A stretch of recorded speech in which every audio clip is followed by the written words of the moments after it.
My name is Reigler. Some of you might recognize my name as I was the restaurant critic for the Courier Journal for 15 years, and everybody wanted my job. I am now a full-time bourbon writer, and people still want my job, so it's not too bad a gig, I have to say. I met Joe while I was, we keep running into each other at various whiskey festivals, and I was actually asked to be the moderator on a panel at Bourbon and Beyond a few years ago. And Joe was one of the members of those panels, and we were talking. And he was explaining his passion for blending whiskeys and how he had the idea to start this company and start doing that.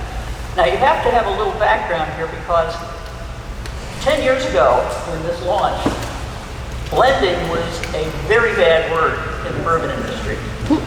And it's interesting to find out why. You know, in Scotland, there are master blenders of whiskey, just as there are master distillers. It's a very, very highly regarded profession. Why not in this country? Well, that dates back to the 19th century when there were whiskey dealers called rectifiers who would source whiskey, but often they would adulterate it. They would put grain neutral spirits in it. They put tea or prune juice in it to darken it. They would, in fact, my personal favorite, spittoon contents, that was always pretty good. So those were known as blended whiskeys. And E.H. Taylor went to the Secretary of the Treasury of the United States, John Carlisle, who was from Kentucky.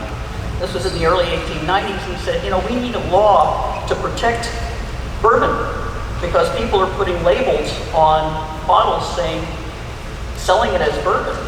And we need something to change that. So Congress had some hearings in 1896. They discovered of the 105 million gallons of liquid that was being sold as old bourbon in the United States, of 105 million gallons, only 2 million gallons were actually bourbon. That's less than 2%. So they said, oh yeah, I guess we do need to do something about this. And that was how the Bottle and Bond Act came about in 1897. And this is also why blending got a really bad rap for a very long time in the United States. So Joe was really quite the rebel, the revolutionary, coming along and saying, I'm going to source great whiskey. I'm going to mix and match flavors. I won't say mingle because he was saying blending. The bourbon industry had used words like mingle and marry and all sorts of euphemisms for a very long time. And he started doing that, and people who were skeptical because of that history started tasting his whiskey.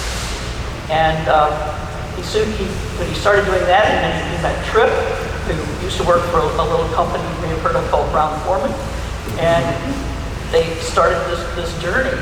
And wow, how many expressions have you done now? How many batches? 35, about 500 bucks. Okay, 500 products, expressions, whiskeys in 10 years. That's pretty impressive. And I can tell you, as somebody who does a lot of whiskey rating and a lot of judging of international spirits competitions, and these blind tastings, almost invariably, when I say that something is really outstanding, I find out it's a blend, I say, boy, I bet it's Barrel Craft Spirits, and it is. They do outstanding work.